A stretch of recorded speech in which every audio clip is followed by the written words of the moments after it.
थोड़े नशीले आंखों वाली ये है शीला और ये है अधेड़ उम्र का घनश्याम। शीला घनश्याम की मिस्ट्रेस है।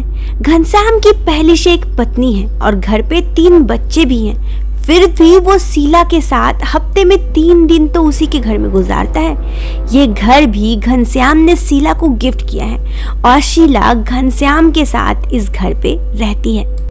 घनश्याम की मिस्ट्रेस बनकर घनश्याम की करोड़ों की प्रॉपर्टी है, लेकिन उसका ध्यान काम और प्रॉपर्टी में कम और सिर्फ लड़कियों में ज्यादा रहता है।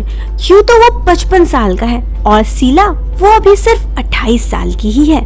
शीला घनश्याम के पैसों पे ऐश करती है। उसके पास घनश्याम के दिए हुए पैसों से बहुत सारे बैंक बैलेंस भी हैं। साथ ही गांव में उसके बूढ़े माँ बापा को पैसे भेजने के लिए काफी सारे पैसे भी हैं। ऐसे ही एक शाम शीला लाल साड़ी, हाथों में लाल चूड़ी, लाल लिपस्टिक और लाल स्लीवलेस ब्लाउज पहन के बैठी होती है।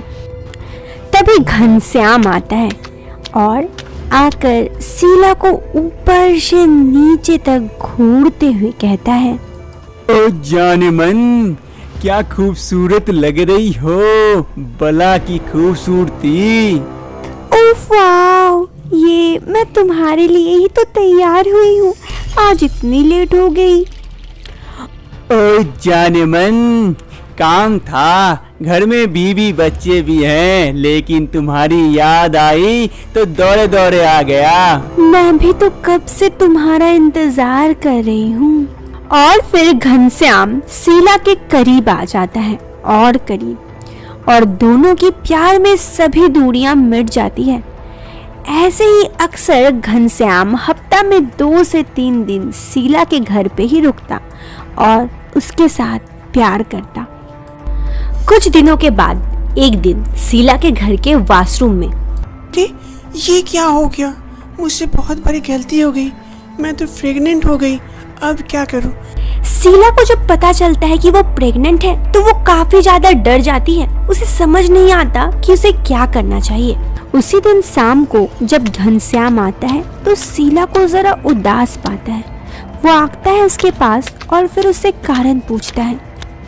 क्या हो गया शीला, आज मुरझाई हुई बैठी हो? कुछ नहीं घनश्याम जी, आप एक बात मैं पूछूं, आप कहेंगे? शीला अपने प्रेग्नेंट होने की बात उससे कहना चाहती थी और साथ ही ये भी कि वो ये बच्चा चाहती है और इस बच्चे को अपनाना चाहती है। वो थोड़ा झिझकती है, फिर कहती है, घनश्याम जी आप मुझसे प्यार करते हैं? हाँ शीला, ये भी कोई पूछने वाली बात है? ये घर तो मैंने तुम्हारे लिए लिया है, देखो। अच्छा वो छोड़िए, ये बताइए आपको बच्चे कैसे लगते हैं? अरे बच्चे तो बहुत अच्छे लगते हैं, वो तो भगवान के रूप होते हैं। हाँ सही कहा आपने, मैं भी कुछ यही सोचती हूँ। अब शीला को लगने लगता है कि अगर वो अपनी प्रेगनेंसी की बात घनश्याम को कहेगी तो वो खुश होगा। तो वो कहती है, घनश्याम जी मैं प्रेग्नेंट हूँ। ये सुनकर घनश्याम अचानक से अवाक हो जाता है। क्या? हाँ घनश्याम जी, मैं प्रेग्नेंट हूँ और मैं चाहती हूँ कि हम दोनों का प्यार इस दुनिया में आए। और देखिए आपको भी तो बच्चे अच्छे लगते हैं ना। घनश्याम को शीला की बातों पे बहुत गुस्सा आता है। मुझे बच्चे अच्छे लगते हैं, लेकिन तुम्हारे साथ नहीं।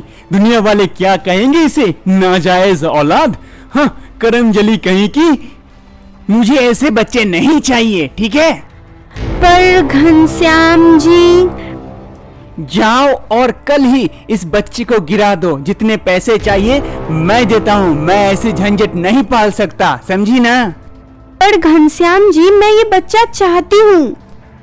ये रहे पैसे और कल ही जाकर सब कुछ साफ करवा के आना। मुझे ये परेशानी नहीं चाहिए।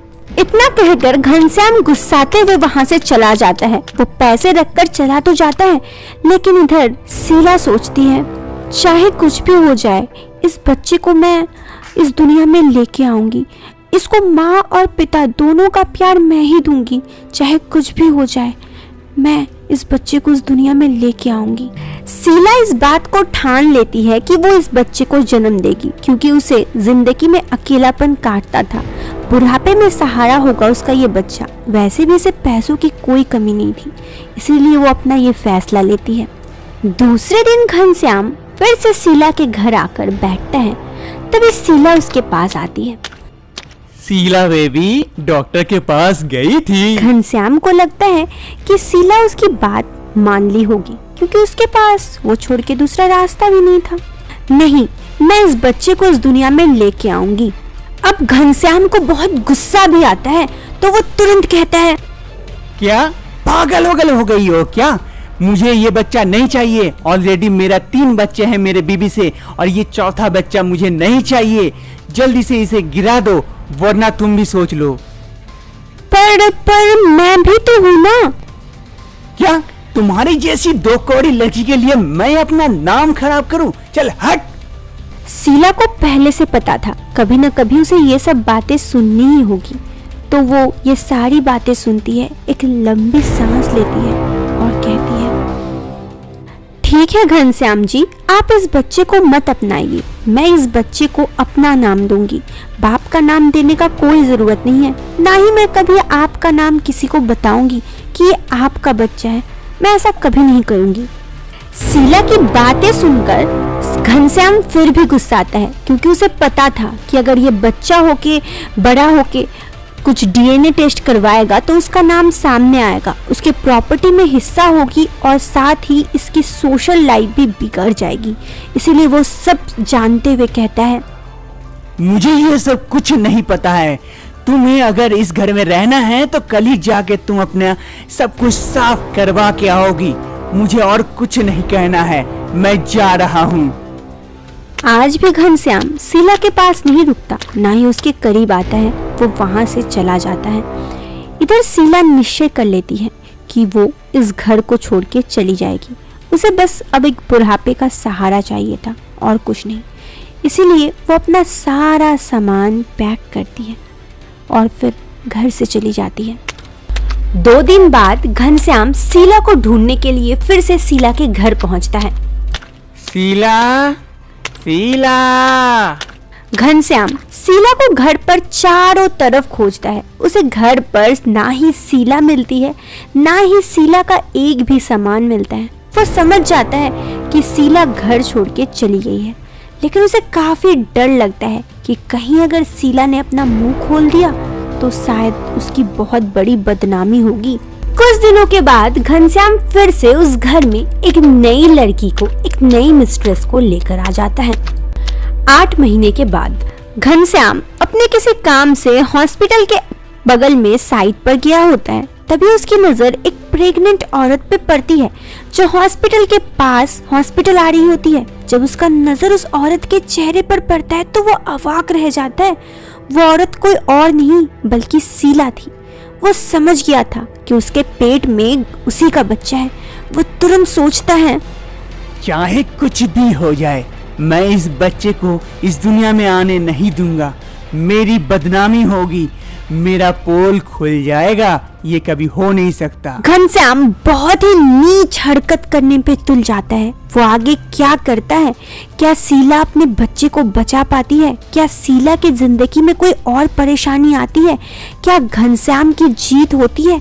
आगे क्या होता है जानने के लिए आप इस वीडियो के सेकंड पार्ट का इंतजार करें।